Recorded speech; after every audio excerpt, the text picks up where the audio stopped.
कृष्ण कन्हैया लाल की जय। मोहल के ताले ताल जो, मोहल के ताले ताल जो तुम देखो अर सरवाए। रहिए संग सुभान के छोड़िए नहीं पल पाए। रहिए संग सुभान के छोड़िए नहीं पल पाए। मोहल के तले ताल जो, मोहल के तले ताल जो ऊपर पहाड़ के ताल जो बहुत बड़ो विस्तार। ऊपर पहाड़ के ताल जो बहुत बड़ो विस्तार। तले बड़े मोलात के सोने का कहूँ विचार। तले बड़े मोलात के सोने का कहूँ विचार। मोहल के तले ताल जो, मोहल के तले ताल जो तुम देखो अर सरवाए। रहिए संग सुभान के छोड़िए नहीं पल पाए। रहिए संग सुभान के छोड़िए नहीं पल पाए। बड़े दहलान कचेरिया बैठक बारे हजार। बड़े दहलान कचेरिया बैठक बारे हजार। हक हादी रूहान की नाही सिफत शुमार। हक हादी रूहान की नाही सिफत शुमार।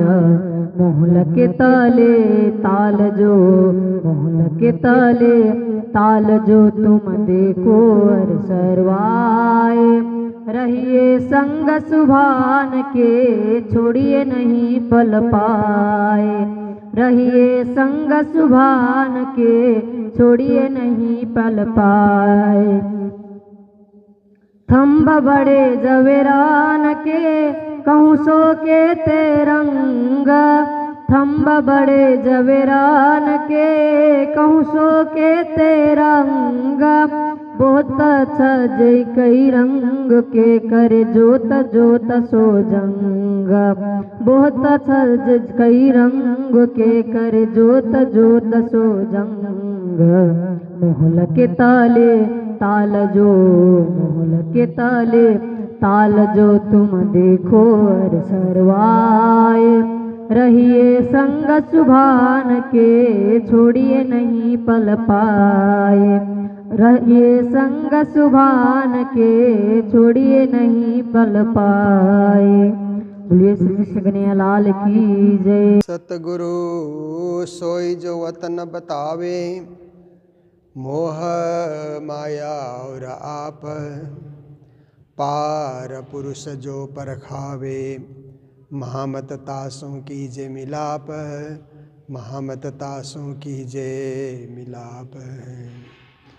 बोलो कृष्ण कन्हैया लाल की, श्री निजानंद स्वामी की, श्री प्राणनाथ प्यारे की, महारानी बाईजुराज की, महाराजा छत्रसाल की, गुरुजी मंगलदास महाराज की, श्री कृष्ण प्रणामी धर्म की, तीनों पुरी धाम की, सर्व सुंदर साथ की।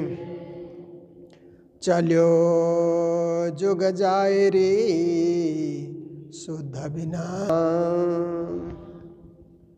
उपस्थित धर्मप्राण शिरोमणि सुंदर साथ जी, माताएं बहनें भाइयों, प्रातःकालीन बेला मंगल बेला, मंगल वाणी मंगल ज्ञान मंगल रसास्वादन मंगल जीवन। देखिए, जब मंगल बेला आती है तो हम किसी की प्रतीक्षा नहीं करते, सब कार्य के लिए प्रातःकाल से ही तत्पर हो जाते हैं ना।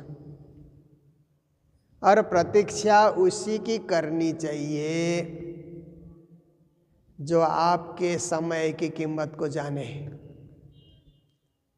कभी कभी कुछ लोग ऐसे होते हैं ना कि आपके समय की भी तो कोई कीमत है, प्रतीक्षा करने वाले की समय की भी कोई कीमत होती है।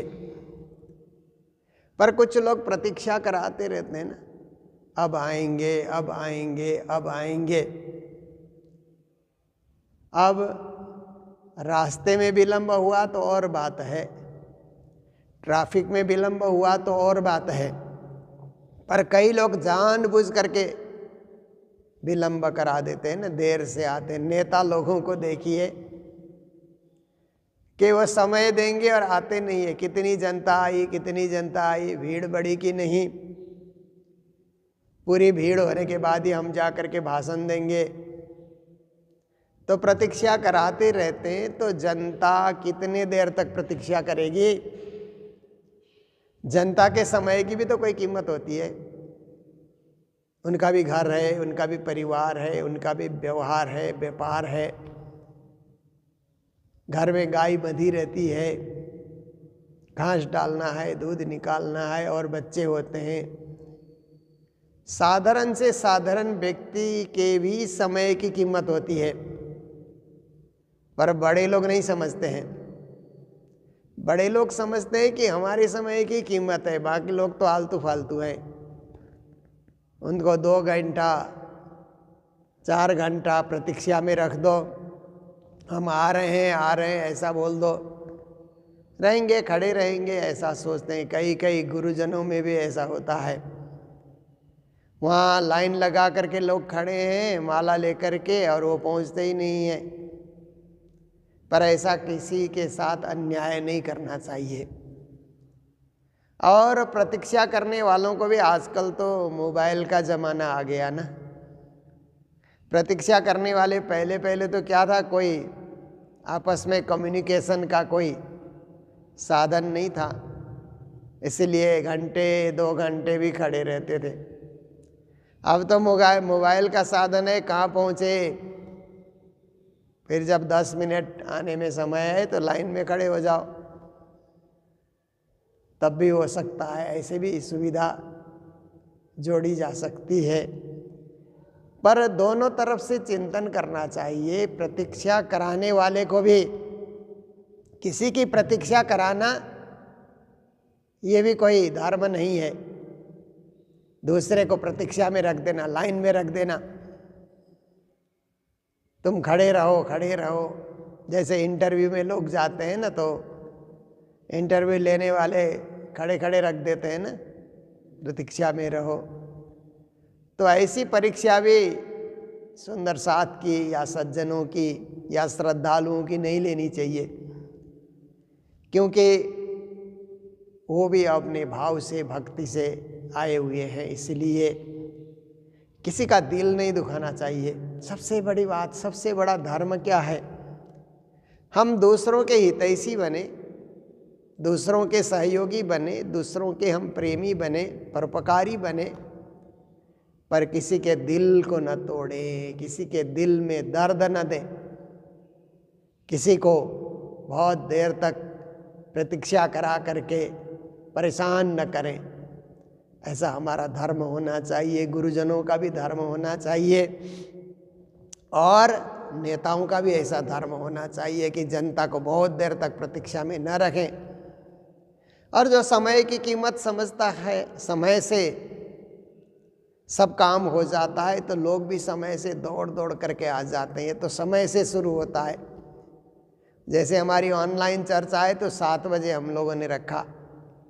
7 तो 7, हम लोग विलंब नहीं करते। हमारी ओर से कोई टेक्निकल प्रॉब्लम आ जाए तो और बात है, पर हमारी ओर से हम विलंब नहीं करते हैं। 7 बजते ही वाणी गायन,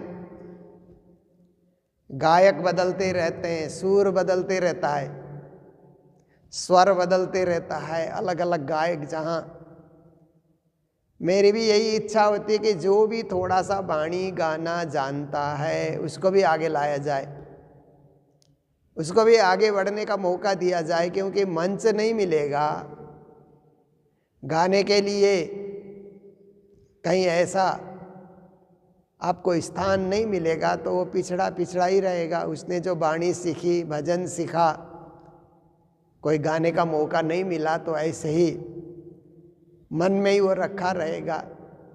इसलिए ऐसे लोगों को भी मौका मिले, वो भी गाएं, वो भी अपनी आवाज़ राज्य को अर्पण कर सकें, वो भी अपने भाव पुष्प शब्दों के माध्यम से, शैली के माध्यम से, संगीत के माध्यम से श्री राज्य के चरणों में पहुंचाए। इसके लिए सभी को मौका देते हैं। और चर्चा तो श्री राज्य की कृपा से, गुरु महाराज की कृपा से जो है मुझे ऐसा अवसर मिला हुआ, ये भी मैं अवसर समझता हूँ। राज्य ने अवसर दिया, श्री जी ने अवसर दिया, उस अवसर का हम लाभ लें, अवसर का सदुपयोग करें, अवसर का मूल्य समझें, अवसर को व्यर्थ न जाने दें, अवसर के पल पल का सदुपयोग हम करें। इसलिए हम लोग वाणी चर्चा से जुटे रहते हैं, वाणी चर्चा में लगे रहते हैं, प्रतिदिन इसका आस्वादन करते हैं। और हमारे ऑनलाइन श्रोता जब कहीं हमसे मिलते हैं तो कहते हैं कि हम आधा घंटा वाणी सुने बिना तो कुछ करते ही नहीं दिन में, और दिन में कभी कोई सुबह व्यस्तता आ जाए तो भी दिन में किसी टाइम तो हम सुनते ही सुनते हैं, बिना सुने हम सोते ही नहीं हैं। और बिना सुने एक दिन निकला तो हम लोगों को बहुत बुरा लगता है, आज कुछ हुआ नहीं, आज आत्मिक खुराक नहीं मिला, आत्मा अतृप्त रही। जैसे सदगुरु की बितक में हम लोग सुनते हैं ना, भागवत के शब्द सुनने नहीं मिले तो आत्मा को खुराक नहीं मिला, आज का दिन निरर्थक गया। ऐसे ही वाणी चर्चा सुनने को न मिली, वाणी का रसस्वादन करने का अवसर नहीं मिला आज के दिन में, तो आज का दिन ही निरर्थक दिन गया। राज्य से जुड़ने का, राज्य की वाणी से जुड़ने का, राज्य का अनुभव करने का मौका आज हाथ से चला गया, निकल गया माया के कामों में। इसलिए सदा सदा जैसे श्रीमद् भागवत के लिए कहा जाता है ना, श्रीमद् भागवत कथा का सदा सेवन करो, ऐसे ही हम लोग बोलते हैं श्रीमद् तारतम वाणी का भी सदा सेवन करो, हमेशा इसका सेवन करते रहो और इससे आपको परम गति और मोक्ष गति की प्राप्ति होगी। तो आज जो प्रकरण हमारे सामने है, राग सारंग में इसको रचा गया है, राग सारंग में इसको सजाया गया है। इतने सारे राग के नाम है कि हम लोग तो अब सुनते हैं, रागी लोग गाते हैं तो आराम आनंद मिलता है, आत्मा को भी आनंद मिलता है, एक हृदय में एक आराम होने का अनुभव भी हम लोग करते हैं। तो राग सारंग में चलो जुग जाए री शुद्ध बिना, श्री जी महाराज कहते हैं युग बीता जा रहा है बिना शुद्धि के, बिना बुद्धि के, बिना होश के। शुद्धि का अर्थ होता है होश में रहना ना, होश में रहने से सब काम सही सही होता है, बेहोश में रहने से कोई काम नहीं होता है। अलर्ट रहना, सदा तत्पर रहना, सदा सदा तैयार रहना, हर काम के लिए तैयार रहना। जैसे सुबह उठना है, रात को ही आप सोच करके सोइए कि सुबह 4 बजे उठना है तो उठना ही उठना है। अब 4 बजे उठने की तैयारी मन से, विचार से देखिए, शरीर नहीं उठता है, विचार उठाता है, मन उठाता है। शरीर तो क्या है, एक आपका साधन है, साधन का प्रयोग होता है, पर उठाएगा आपका मन, उठाएगा आपका विचार। इसीलिए विचार, सोने से पहले आपने विचार किया कि सुबह 4 बजे उठेंगे तो आप उठेंगे, क्योंकि आप होश में हैं। भले ही नींद में बेहोशी आ गई आपको, परंतु जागते ही होश आ गया, ओ घंटी बजी, उठने का समय हो गया। शुद्धि उसको कहा जाता है, होश में रहना। और कई कई लोगों को देखिए घंटी बज रही है सो रहे हैं, घंटी बज रही है सो रहे हैं, शुद्धि में नहीं है। उन्होंने विचार को तैयार नहीं किया, विचारवान नहीं बने, इसलिए उनको घंटी बजने का कोई अर्थ नहीं हुआ। घंटी बजने का अर्थ है जाग जाना है, तो सुबह से होश में रहना कि हम मंदिर में हैं तो सुबह जागेंगे, जल्दी जागेंगे। मंदिर में है तो सुबह की मंगल आरती में हम पहुँचेंगे। मंदिर में है तो वाणी चर्चा में हम बैठेंगे। मंदिर में है तो शाम की सेवा पूजा में हम रहेंगे। मंदिर में है तो प्रसाद हम पाएंगे ही पाएंगे, चंदन हम लगाएंगे ही लगाएंगे, क्योंकि हम मंदिर में हैं। प्रणामी है इसलिए हम कंठी धारण करेंगे ही करेंगे, कैसी परिस्थिति क्यों ना आ जाए कंठी नहीं उतारेंगे, कंठ में कंठी बनी रहेगी। तो ये क्या है, होश में रहने से होता है, बेहोशी आने से कुछ नहीं होता है। और हम गले में कंठी है, प्रणामी है, इसलिए जहाँ कहीं नहीं खाएंगे, पवित्र जगह में ही खाएंगे, अपवित्र जगह में हम नहीं खाएंगे। भूखे रहेंगे, फल खाएंगे, पर अपवित्र जगह में हम नहीं खाएंगे। ये भी क्या है कि होश में रहने से होता है। बेहोश में आप रहेंगे या बेसुध आप रहेंगे तो कुछ भी हो सकता है। इसलिए श्री जी कहते हैं चलो जुग जाए री शुद्ध बिना। ये युग बीते जा रहे हैं। सत्य युग बीता शुद्धि के बिना, त्रेता बीता शुद्धि के बिना, द्वापर बीता शुद्धि के बिना, कलियुग बीत रहा है। हम लोग कलियुग में है ना, तो कलियुग बीता जा रहा है शुद्धि के बिना। तो शुद्ध बिना, शुद्ध बिना, शुद्ध बिना, 3 बार एक ही वाक्य को श्री जी ने दोहराया। जैसे वेद पाठ होता है ना, तो ओम शांति ही शांति ही शांति ही कहते हैं, एक ही चीज को 3 बार। ऐसे ही श्री जी महाराज ने भी शुद्ध बिना, शुद्ध बिना, शुद्ध बिना ऐसा 3 बार कहा। तो इसका साधारण अर्थ तो क्या है कि युग बीता जा रहा है, तो सत्य, त्रेता, द्वापर 3 युग बीत गए शुद्धि के बिना। कलयुग भी शुद्धि के बिना जा रहा है, इसीलिए 3 बार शुद्धि बिना श्री जी ने प्रयोग किया। पर और हम गहराई से समझें तो सत्य, त्रेता, द्वापर तो बड़ी दूर की बात हो गई ना। तब हम थे, नहीं थे, कहाँ थे, कैसे थे, आज कुछ अंदाज भी नहीं लगा सकते हैं। पर हमारा जो बचपन बीता ना शुद्धि के बिना, बचपन ऐसे ही बीत गया, कुछ होश नहीं, कुछ किया नहीं अच्छा काम, खेलते और खाते रहे, इसी में बचपन हमारा गुजर गया। थोड़ी सी पढ़ाई हमने की, वो भी अच्छी नहीं की होगी। शुद्धि के बिना बचपन हमारा चला गया। शुद्धि के बिना जवानी बीत गई, कोई होश नहीं रखा। जवानी में ऐसे ही हम उछलते दौड़ते रहे, या कोई व्यर्थ के कार्य में हम लगे रहे, माया जाल में हम फंसे रहे, जवानी भी निकल गई। प्रौढ़ अवस्था, जवानी के बाद जो अवस्था है ना, 40 के बाद ही आप सोचिए, 40 से 60 साल तक आप सोचिए। स्वास्थ्य ठीक है तो प्रौढ़ अवस्था आप 70 तक भी मान सकते हैं। स्वास्थ्य खराब है तो 60 के बाद वृद्धावस्था सोचो। स्वास्थ्य ठीक ठाक है तो 70 साल भी आप सोचिए कि प्रौढ़ अवस्था में आप हैं। तो प्रौढ़ अवस्था में भी हमने ध्यान नहीं दिया भजन भक्ति के तरफ, सेवा सुमिरन के तरफ, सत्संग कथा की तरफ, तो शुद्धि के बिना प्रौढ़ अवस्था भी हमारी निकल गई। अब वृद्धावस्था में क्या करेंगे, क्योंकि वृद्धावस्था में न चला जाता है, न गाया जाता है, न बोला जाता है, न खाया जाता है, न पचाया जाता है। वृद्धावस्था आते ही सब कुछ पचता नहीं है ना, खाने की इच्छा तो होती है, पेट पचाएगा नहीं। पेट की जो मशीन है ना, वो भी ढीली हो गई है, और गले की मशीन भी ढीली हो गई है, गाया नहीं जाता है।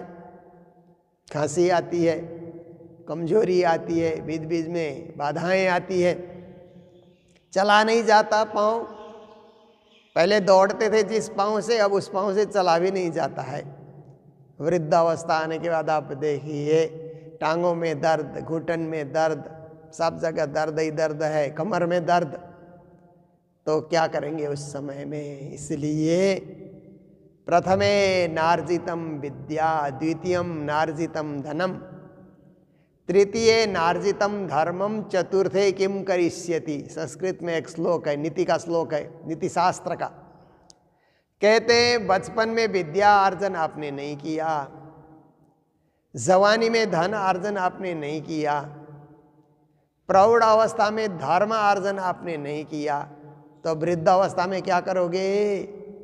आपके पास विद्या भी नहीं है, धन भी नहीं है, धर्म भी नहीं है, खाली हाथ है। वृद्धावस्था में पछताने के सिवाय हाथ में कुछ नहीं रहेगा। हाय हाय करते रहेंगे। ऐसे ही जीवन गया।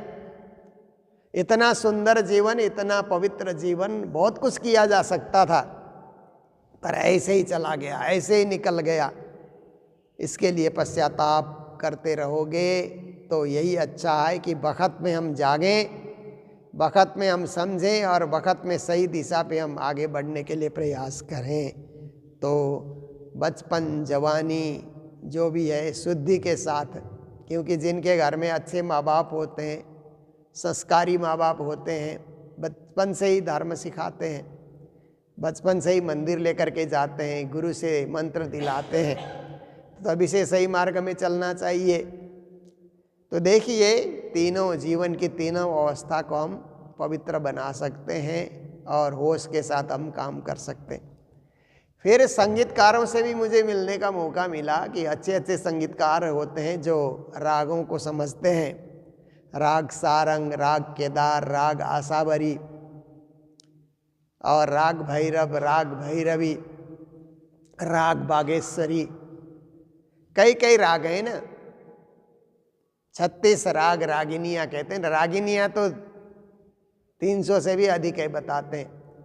36 राग हैं, पर 36 के भी कई कई अब अलग अलग उपराग उनमें जोड़ जोड़ करके संगीत शास्त्र भी एक गजब का शास्त्र है। आजीवन लोग उसमें लगे रहते हैं, फिर भी कहते हैं कि पूरी संगीत को हम नहीं समझ पाए, पूरे सरगम को हम नहीं समझ पाए, ऐसी है।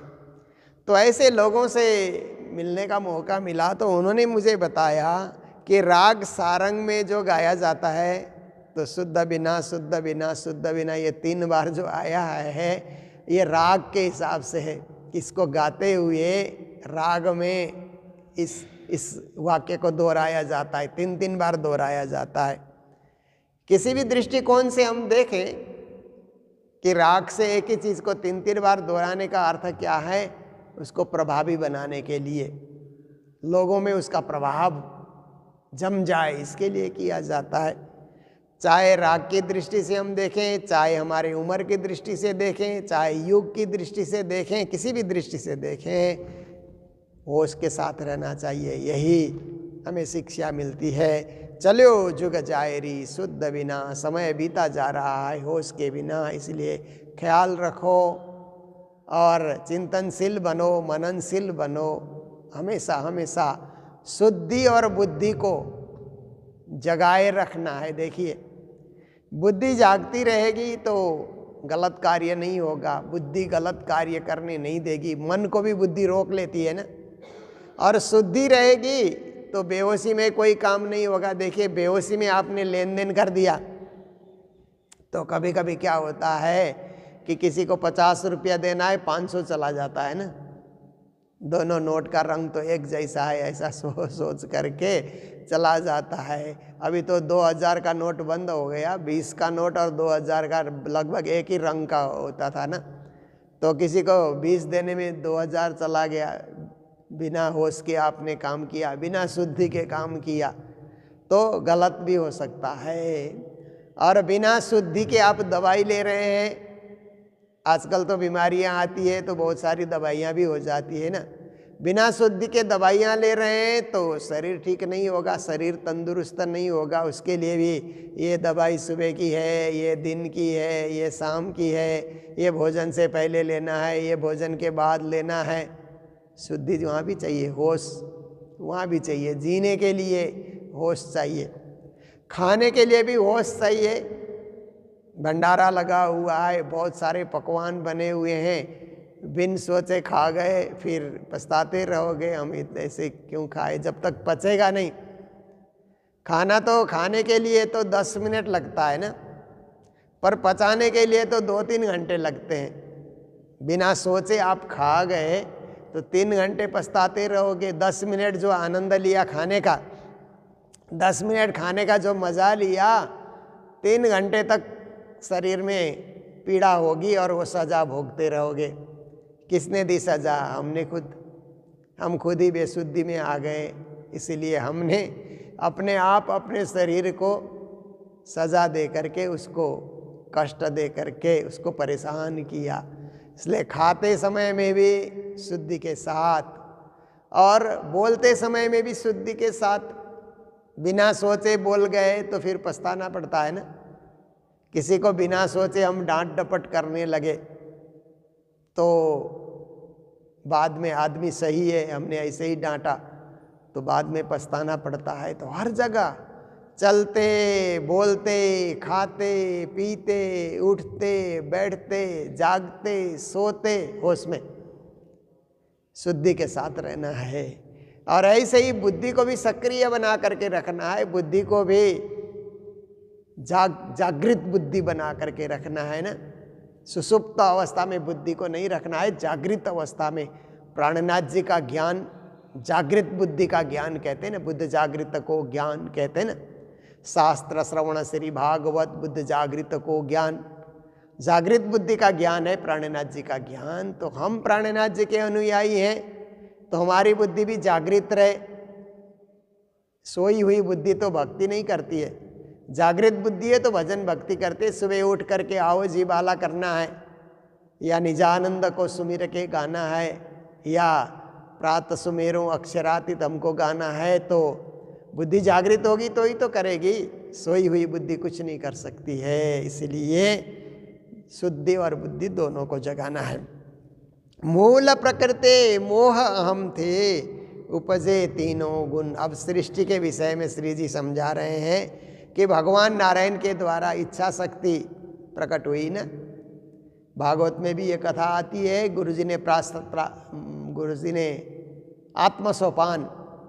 आत्मसोपान नाम की छोटी सी किताब में गुरुजी ने सब कुछ लिख दिया, सृष्टि का सार उन्होंने लिख दिया है। तो भगवान नारायण ने एको हम बहुश्याम ऐसे कहा तो इच्छा शक्ति पैदा हो जाती है। इच्छा शक्ति को ही मूल प्रकृति कहा जाता है। इच्छा के द्वारा प्रकृति शुरू होती है। तो मूल प्रकृति, फिर इच्छा शक्ति के द्वारा मोह तत्व अहंकार, फिर सतगुण रजगुण तमगुण, फिर ब्रह्मा विष्णु महेश, फिर 5 तत्व आकाश वायु अग्नि जल पृथ्वी, फिर 14 लोक, 7 स्वर्ग 7 पाताल। इस प्रकार से सृष्टि होती है जो भागवत में बताई गई है, या वैदिक परंपरा की जो सृष्टि है इसी प्रकार की मानी जाती है। तो उपजे तीनों गुण, इनके द्वारा ही, इच्छा शक्ति के द्वारा महतत्व अहंकार 3 गुण उत्पन्न होते हैं, सतगुण रजगुण तमगुण। हम सब के ऊपर 3 गुण का प्रभाव है। आप देखिए, कभी कभी आप सोचते हैं ना कि ज्योतिषी लोगों से जाकर के मिलिए और आप कहिए कि मेरे जीवन की दशा क्या है, तो आपके पहले तो कुंडली मंगा करके देखते थे। ज्योतिषी लोग बोलते थे कुंडली लेकर के आओ, जन्म कुंडली लेकर के आओ। अब जो कंप्यूटराइज ज्योतिष हो गया ना, ज्योतिष शास्त्र को कंप्यूटर में डाल दिया गया, तो अब ऐसा होता है कि ज्योतिषी लोग कुंडली नहीं मांगते हैं। वो कहते हैं आपका जन्म का डेट बताइए, टाइम बताइए और जगह बताइए। ये 3 चीज़ बताने से उनका जो एप्लीकेशन होता है ज्योतिष का, उसमें डाल देते हैं, जन्म का समय डाल देंगे और कहाँ वो जन्म हुआ है, कालिम्पोंग में हुआ, दार्जिलिंग में हुआ, नेपाल में हुआ, नेपाल के किस डिस्ट्रिक्ट में हुआ, वहाँ अक्षांश देशांतर से समय देखा जाता है ना, तो डाल देते हैं। जन्म की तारीख डाल देते हैं और तारीख डालने के बाद समय डाल देते हैं, किस समय सुबह हुआ आपका जन्म, शाम का हुआ, किस जगह पे आपका जन्म हुआ, इतना डाल देते हैं तो आपकी जन्म कुंडली निकलती है वहाँ पर। क्योंकि उस तरह से लोग जन्म उस समय जन्म लेते हैं, तो उनकी कुंडली कैसे बनती है, वो कंप्यूटर अपने आप, वो एप्लीकेशन अपने आप काम करता है, सॉफ्टवेयर काम करता है। फिर आपका भूत भविष्य वर्तमान का सब पता लगता है कि अभी किस ग्रह का समय चल रहा है, बुध का चल रहा है, बृहस्पति का चल रहा है, शनि का चल रहा है, राहु का चल रहा है, केतु का चल रहा है, कौन सा क्या चल रहा है, ये सब आपको पता लगता है। अब आप सोचो कि हम ग्रह को नहीं मानते हैं, ग्रहण को भी नहीं मानते हैं, बोलते हैं ना लोग, कई कई लोग बोलते हैं हम ग्रहण को भी नहीं मानते। मानो न मानो ग्रहण का प्रभाव आप पर रहेगा, क्योंकि आप प्रकृति में है ना, संसार में है, प्रकृति में है, इसलिए उसका प्रभाव आपके ऊपर रहेगा रहेगा। ग्रहों का प्रभाव भी आप पर रहेगा, चाहे मानो चाहे न मानो, नवग्रह का प्रभाव आपके ऊपर रहेगा ही रहेगा।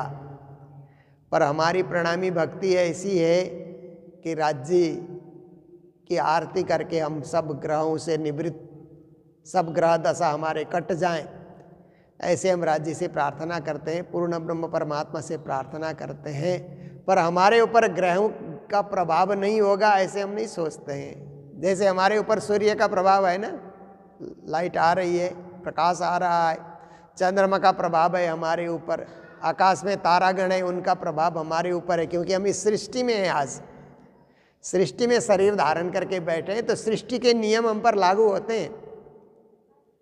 तो देखिए नवग्रह भी हमारे ऊपर लागू हो जाते हैं, पर राज्य की भक्ति से उनका प्रभाव कम होगा।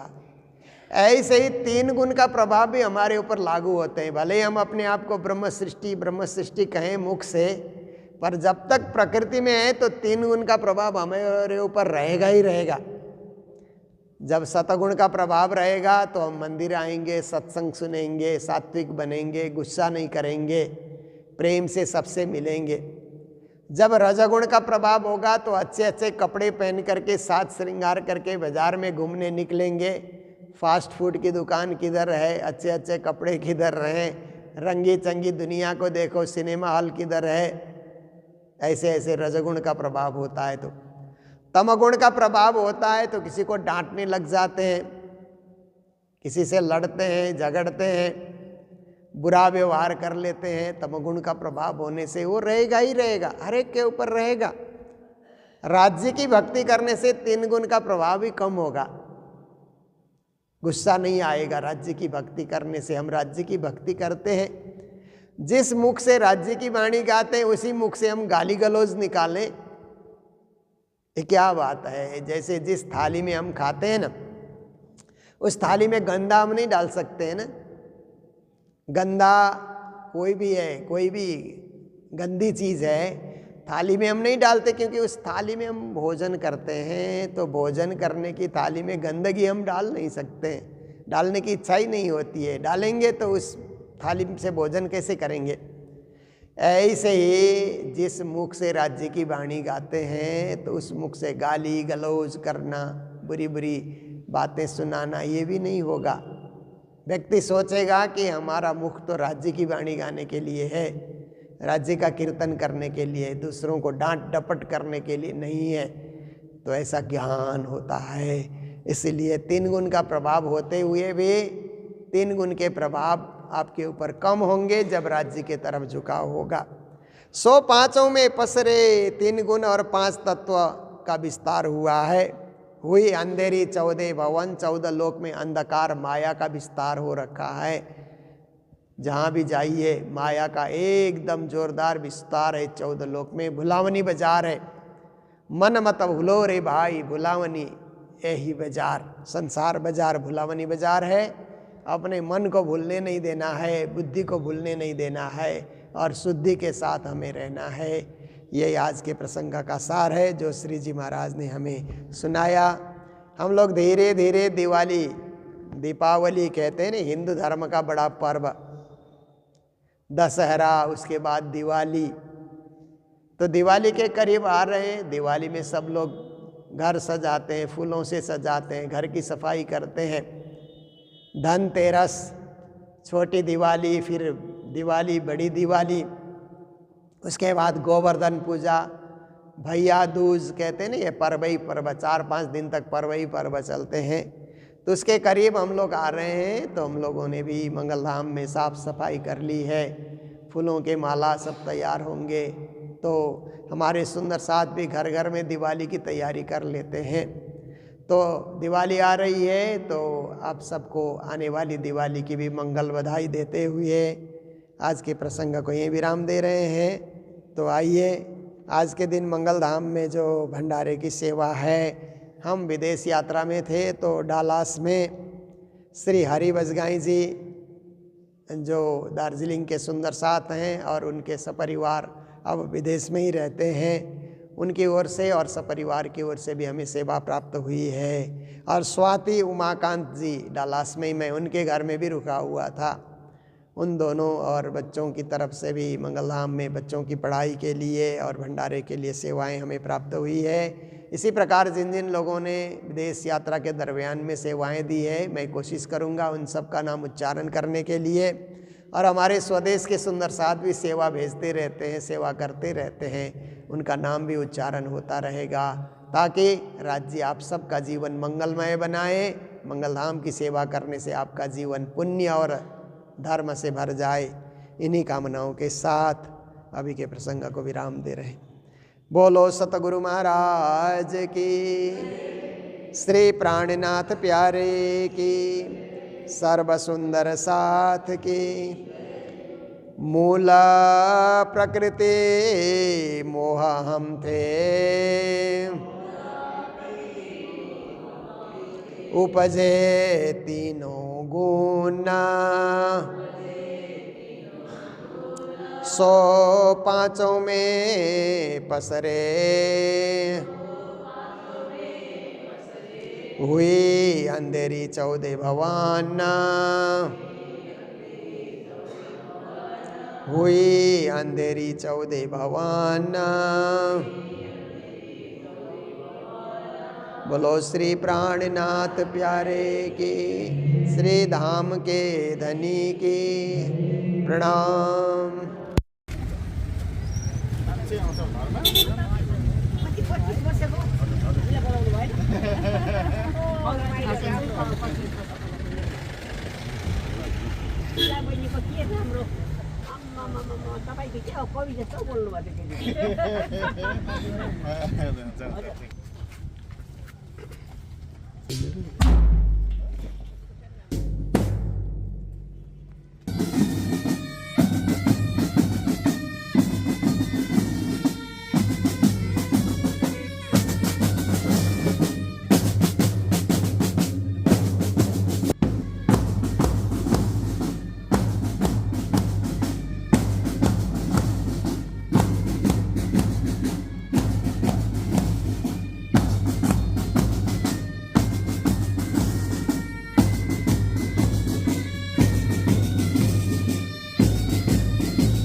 We also would like a bouquet from TIC to Reverend Guruji Mohan Priyatharji.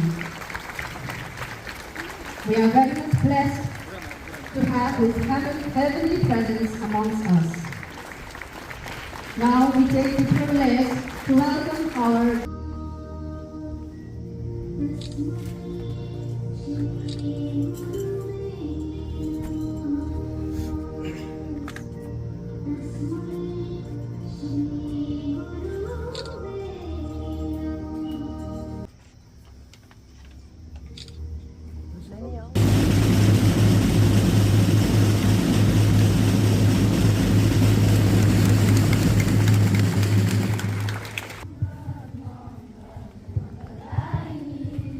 Vidya Mandir.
Maharaj.